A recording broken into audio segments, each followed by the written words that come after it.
Assalamualaikum, good morning. Pau khartang mayam da update tawjaramge ngarang thoki bu pau madre di ngarang bidni yam sathin important oi bu pau kar thokra du fajana details ta pau du pi bangam khide adu hojik tablap na pau makhai sam tang pijaramge Israel ki taraf ta gi Ibn Taymiyyah masjid harib se central Gaza dani pura destroy tawkre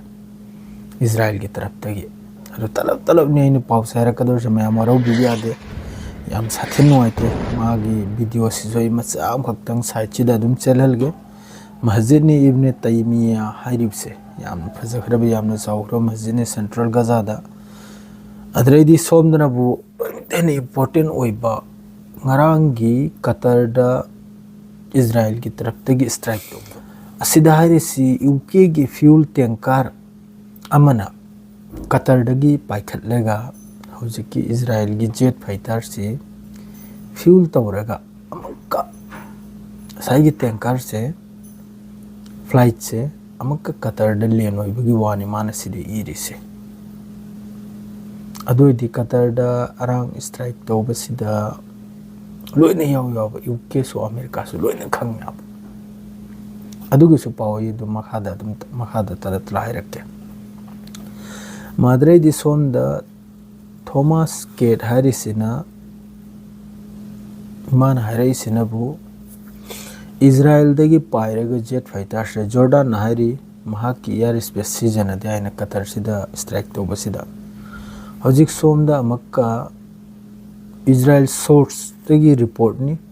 strike तो हरिसि Doha दा Jordan अमसुंग Saudi की air space सीजन रेगा पायरेगा Qatar की air space ते एंट्री तौरगा स्ट्राइक से तौरम बनाए अदि सऊदी की एयर स्पेस सीजन है सऊदी की एयर डिफेंस कराय दिले बनो जॉर्डन की एयर स्पेस कराय दिले बनो सिपुने ओक्से तलतुले थोकले ने दु वीडियो दु सो एदम हाइजरा के मयाम द अद्रेदी लोमिक ते हेना ब्रेकिंग हाइबु इजराइल की तरफ तगी अल रोया टावर 2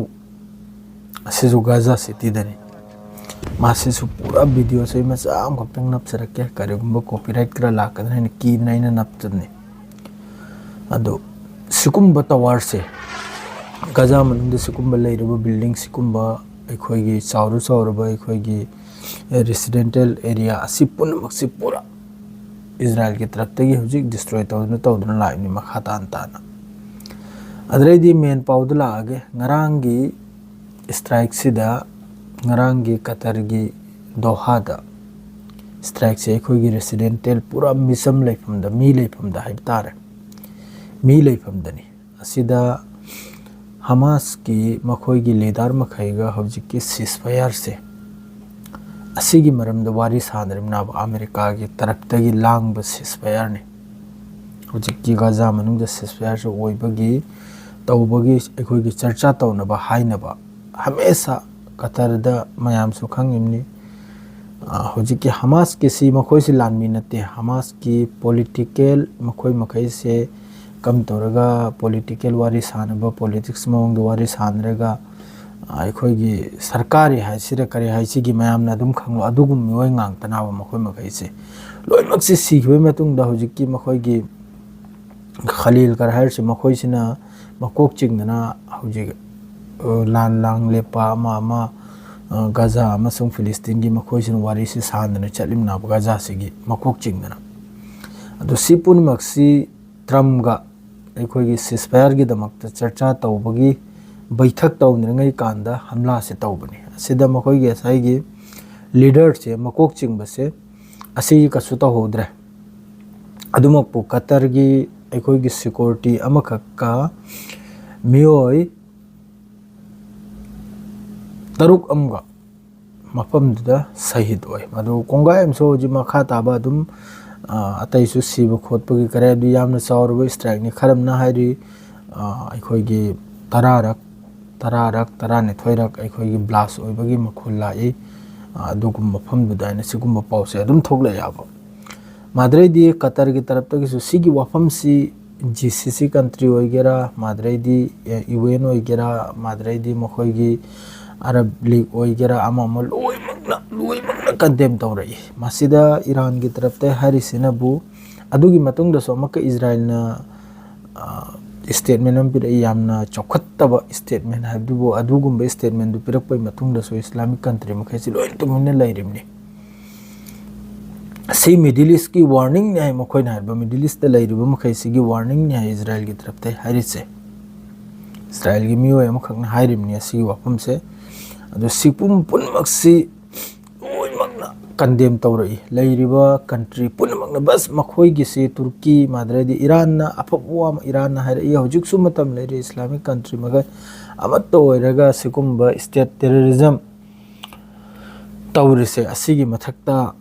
स्टेप अफबा कइनोमा लौगनिमना स्टेप अम लौगनिमना ईरान की तरफ तगी हारे इमादो अते अतेसिना दिलोना कंडेम नि तुर्की ओइगेरा जॉर्डन ओइगेरा यूएन ओइगेरा माद्रेदि सोमनो यूरोप कंट्री देसु खरम यावरि आयरलैंड गुंबा माद्रे फ्रांस गुंबा जर्मन गुंबा अमेरिका गुंबा सिकुंबा खरमना अदुम को हजिकी हमला सिदगी अमेरिका से पूरा अमेरिका ना हरसिनो मखोय अमेरिका डोनाल्ड ट्रम्प ना हरसिनबु सुम्मी हतपगी कइनोम से मखोय लोइना खंगे सिगी लान से पूरा मखोय ए टू जेड ममैदि मको फाव खंगे मखोयना सिल्ब गांगतनी खंगरि जों पूरा एग्जैक्ट टारगेट तनी स्ट्राइक तौरुसे मैम खन्ने यंगाबा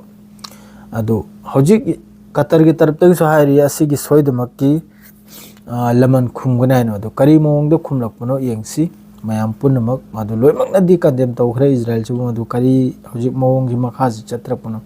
मैम यंग बताय माद्रेदि गाजा दा इजराइल की तरफ तगी बमबारी द मी यांखैगा निथोइने फिलिस्तीनी शहीद ओइखरिसे यांखैगे निथोइने गाजा मनंगदा हजिक करी तौरकपनो वीडियो मखैजरे दुम नपसरके मसा मसा मैम अदुम यंग मखोइना हाइना खेबो खोने खि मखैसे अदु याम साथिन नुंगाइते तौखरे जे सिमक कतरमक यौजन्ना स्ट्राइक तौखरदि यामना साथिना हेंजलक फिफम ओइरमनी यमन की तरफ तगिसु ड्रोन अटैक तौरई मखोइगी बेन गोरियत एयरपोर्ट अमफम अममदा मदु यमन की तरफ तगिसु हुती की तरफ तगिसु याम साथिना कंडेम तौरई सिगी वाफम से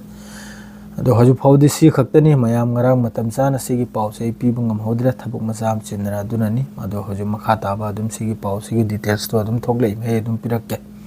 to haju kari kari hainam na se madu asal da Netanyahu ceasefire si pamde Netanyahu gi magi target si karina do gaza se pura lawjal pasini America masum makhogi target se ceasefire pamba target ma kuno din da adu kumba ceasefire gi damakta wari sanri ba leader ma khadi mathak to kuno din da lan tawro SIM खोमा से swear पामदे मामी मखैसे लोना हतोकनी सेंग हैदा दुनि तो हौजायुक की पाव स्वेसर लोइजरा मखाता पाव लापदम कई पीजरके अस्सलाम वालेकुम।